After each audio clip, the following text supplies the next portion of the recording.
a chance you can do something amazing to feel your passion blazing and shine. Paint with every vision, dance in new directions, explode to new heights in your mind. I will rise up with you today. Lift up my voice And boldly say, we are the ones we've been waiting for.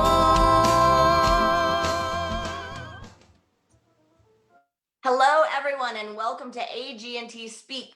We are your AGNT Association for Global New Thought Leadership Council, and we come to you each week live. I am a member of the council, and it has been my honor to serve on this council for quite a number of years now. It has just been a delight of my life to get to interact with and pray with and ideate with this amazing council of spiritual leaders. So we come to you each week to have a conscious conversation, a meditation, and affirmation with the intention of inspiring mindfulness and awakening consciousness. It is my delight today to welcome the Reverend Dr. Kenn Gordon here.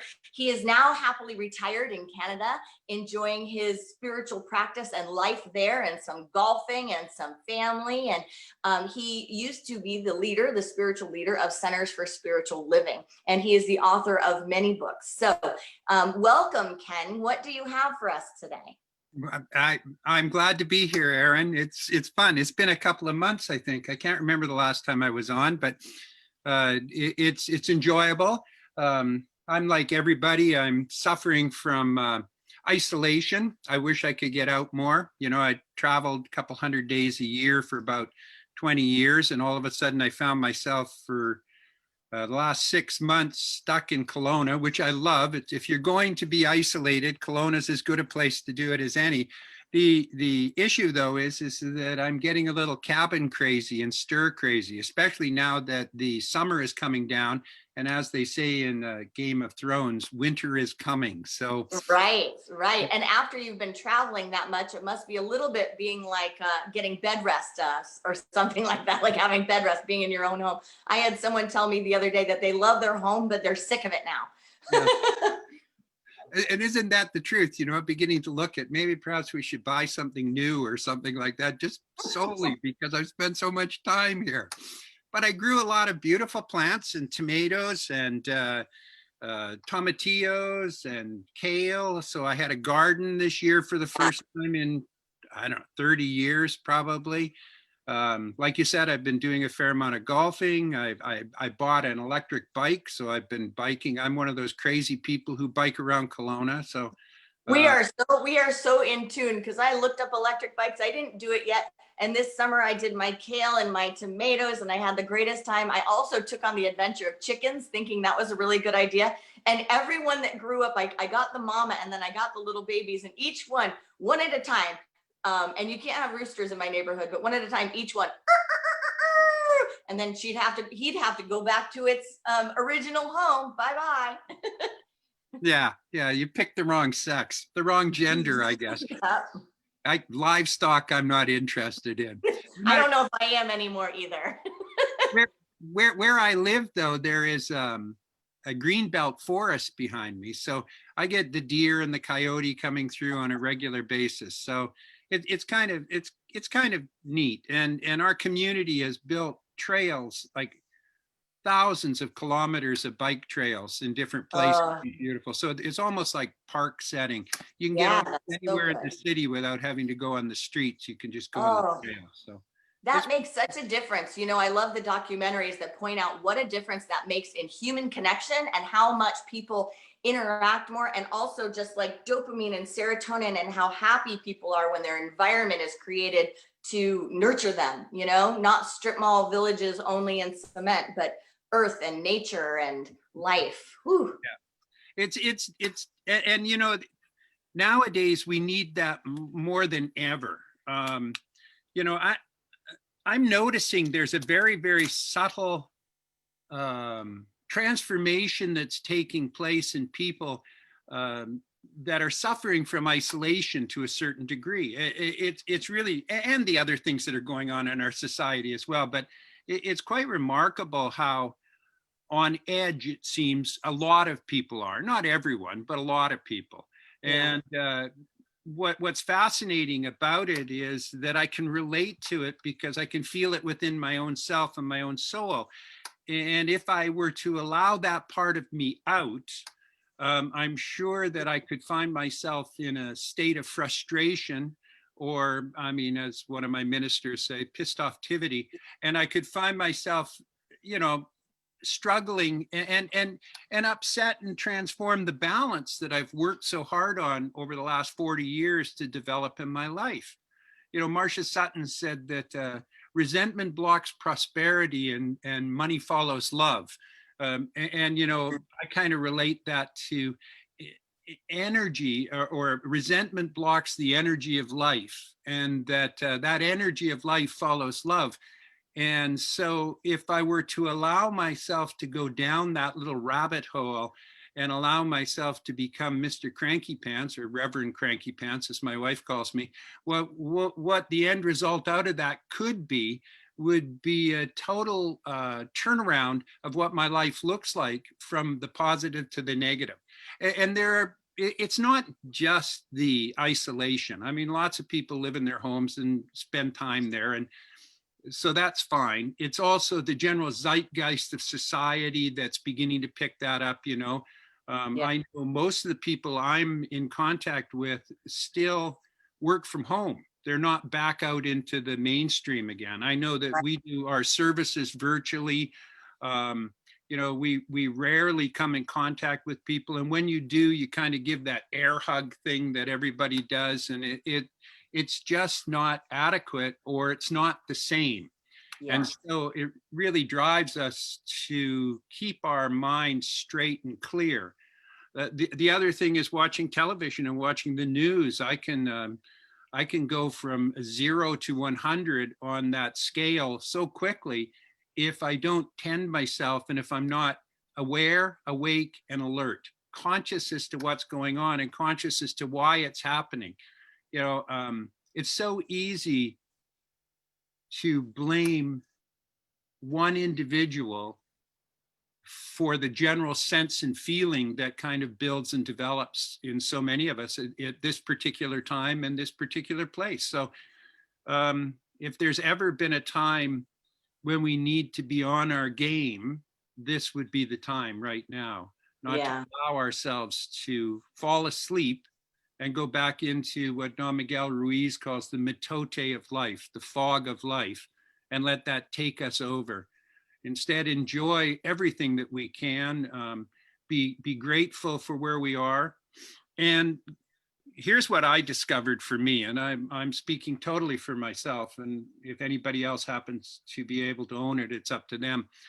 A couple months ago, it became really clear to me that my whole life was being lived from a point of view of when this is over, when this is complete. And it occurred to me one day in my meditation that what I was doing was I was putting my life off, waiting for this time to end. Yeah. And realization that this is my life right now. I don't have another one. This is the one that I have. And I better maximize it, and I better embrace it in the moment right now, and make the most out of what I've got in front of me, rather than keep saying, well, 6 months from now, or a year from now, or in our particular case here in Canada, from what we hear, the reports, it's probably going to be 2 years from now before we begin to get released or free. And so it's a fascinating time to reconstruct who we are. Yes. And live in the moment, the present moment, and maximize our own skills and our own properties and principles within our own self, and not give up on those principles because it's so easy, unfortunately. Yeah, exactly. Because if we wait till it's over, you don't know how long it's going to be. No one thought it was going to be this long in the first place. And then you'll wake up, I would wake up resentful that I spent the time like that, and kind of wishing I had it back. And the human condition and the egoic mind is one to resist what is.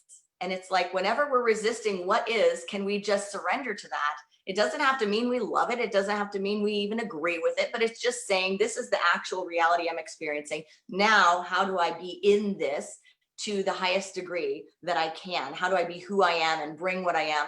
I was talking to some beloveds, and this was probably just kind of a bad example, but I was saying how, you know, when people lift off, I call it into their freedom form, but when people transition or die, you know, one of the greatest struggles is that change in not having their physical presence, you know, and being able to, my prayer for people is always that they develop a new way to communicate. But I guess the deepest prayer, and also, you know, that people will be able to, you know, sense someone, but the deepest prayer is that you would be able to know your connection even beyond the form. You would be able to transform and transfer how you're used to experiencing that person and experiencing that relationship so that it can still be alive for you. And I gave this example because I really feel like that's what we're being called to do right now. We're being called to look at all of the traditional ways we feel nurtured by a relationship, a hug, a smile that is sometimes now behind a mask, physical connections, getting together to talk face to face rather than on screens. So all of these things, and it is challenging the psyche, but if we stay in the place where we go, I won't be nurtured, you know what I mean? I will not be nurtured because it's not coming in the forms and the ways that I want it to. We are not kind of capitalizing on an opportunity here. I've seen a lot of people as they've gotten into their elder years had limitations that they didn't expect, whether they be physical, whether they be having their, you know, no access to their vehicle or not living in the place they wanted to live or whatever it is. And those that can't adapt, those that can't change and find new ways of feeling nourished, degrade. They degrade because the resentment, like you said, the resentment of not being able to do what they were able to do when they were, you know, at whatever age, or they had their home and it was different, or they had their freedom and it was different. And it is tragic to see. And then you see people who have this tenacity of spirit, this ability to recreate their happiness in a variety of environments, whether they have, you know, a physical limitation of, you know, with the body or the environment, whatever it is. And I think this is time to go, you know, hey, we all are, everyone that's here is still here in physical form. Can we start feeling our connections and developing our connections in deeper ways? Absolutely. We as a race of people, we are hardwired to reciprocate. You know, and a prime example is, and everybody could do this. Everybody right here, right now could do this sometime this week without any problem. Go out, walk down the street. Notice this: if you smile at someone, they smile back. You know, if you frown at them, they probably are going to frown back. We're a reciprocal species. And what we're seeking to receive when we give, and it comes naturally that it's going to happen and return. So if there's ever a time when we're geared up to do this, to be the mature, spiritually mature adults in the room, so to speak, now's the time to do it. I never go into a shop now without telling the clerk to take care of themselves, and without consciously and intentionally smiling and being pleasant. My tip ratio has really risen because I want to make people happy. I want them to be able to enjoy what they're doing and how they're doing it. I want them to feel acknowledged, because I know that we have at this time that there is that dark place that we have the ability to be able to lower ourselves into.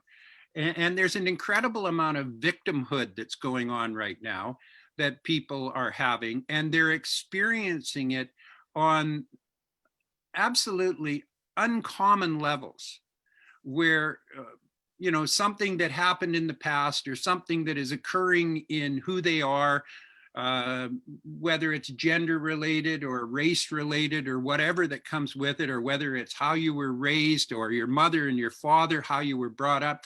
All this stuff I'm finding is surfacing for people in their lives. And it's because our general zeitgeist is that we're kind of moving into an area and an era where everything that needs to be healed is coming forward into our consciousness to take a look at. And we can say that as metaphysicians. We can sit back and look at the large picture of the world around us, and we can sit back comfortably and say, oh yeah, that's definitely a reflection of, and be able to point it out. But can we do that with our own selves, with what's going on?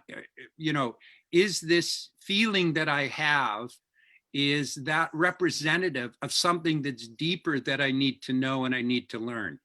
I mean, if you are Emma Curtis Hopkins, it's only there for me to be able to embrace and to be able to grow through and become greater from the experience, to get a bigger idea from it. And so what I'm finding for myself is that when I fall into those little cracks and crannies, and I do, I'm not, you know, I don't walk on water, and as hard as I try, unless I actually go to a brewery, I can't turn water into wine. So I can turn wine into water, but so I find myself in this situation where I need to be consciously aware that that cranking that I hear on the side is actually for me to be able to learn how to deal with it and to become a greater human being from it, or a greater spiritual being, or even just simply find another avenue of joy. And Yes. And when we take that opportunity, when we say yes to it, I really believe that we transform the rest of our lives, you know, to get something that is there for us to get a lesson, to apply a principle. You are then changing the whole trajectory of your future. And so, I mean, all the things that you probably are saving yourself from suffering from, it's a good time to say yes. When it's here, say yes. Thank you, Reverend Kenn. I appreciate it so much having you on the panel today. I'm looking forward to being with you more this afternoon. We have our AGNT Leadership Council meetings this whole week, and so we will be together with the whole group, and I cherish that time. If anyone is here watching live on Facebook or social media, know that you can hop into the Zoom room now to have a discussion with us up close and personal. So if you want to talk about your pissed offtivity, you can just bring that conversation right over to the Zoom room and we'll roll it around a little bit. If you appreciate this work that is AGNT, please consider tithing or making a contribution to AGNT. I have a vision called 5 to Thrive. It's taking $5 a month. That's it, just $5 a month, and putting it towards those organizations, those places that you want to see thrive. So we throw away $5 all the time. Consider signing up for an auto give. If you can give more, if you're a committed giver, that is great, because you sustain this consciousness that is the Association for Global New Thought. So to everyone who gives today, I just want to say thank you. And to everyone who has an opportunity to expand their prosperity and prosperity consciousness, we invite you into that sacred art of giving. If you want to learn more about the AGNT Council, you'll find the links to all of our leaders and also their Sunday live streams and websites. So you can find that on our website. Thank you, and we will see you next week.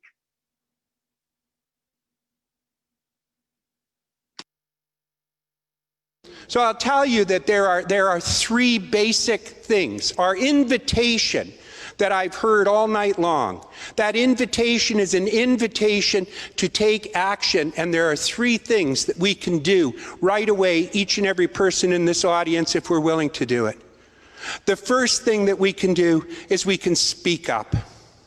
We can start seeing the things that go on in our life, and instead of allowing it to be children running with scissors, we can speak up and take the scissors away. The second thing that we need to do is we always have to speak the truth. We can no longer afford to speak the lies or to buy in to the discomfort of the lies that we see around us and we see in society. And the third thing we need to do is we need to clarify our values.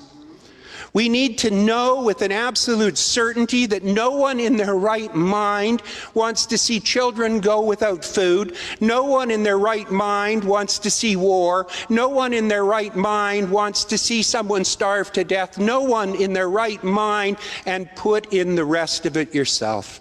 Fill in the blank. And the values that both Unity and Religious Science, Centers for Spiritual Living were developed and built on were the values that said that there is an equality in life and that we all have the right to do it because we are all individualizations of God itself. And to do that, the biggest thing that we need to do is we need to recognize and realize what our values are.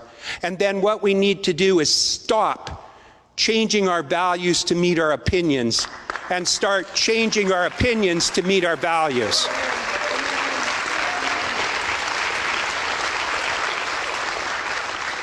When we put that before us and when we run that gauntlet, when we lay that out in front of us, what we will do is we will create a world that works for everyone. And in the process, we are part of that everyone and we will awaken. And that is what is required because there is a light in the world right now that is shining brighter than it's ever shone before. And it's up to us to see through the shadow to see that light.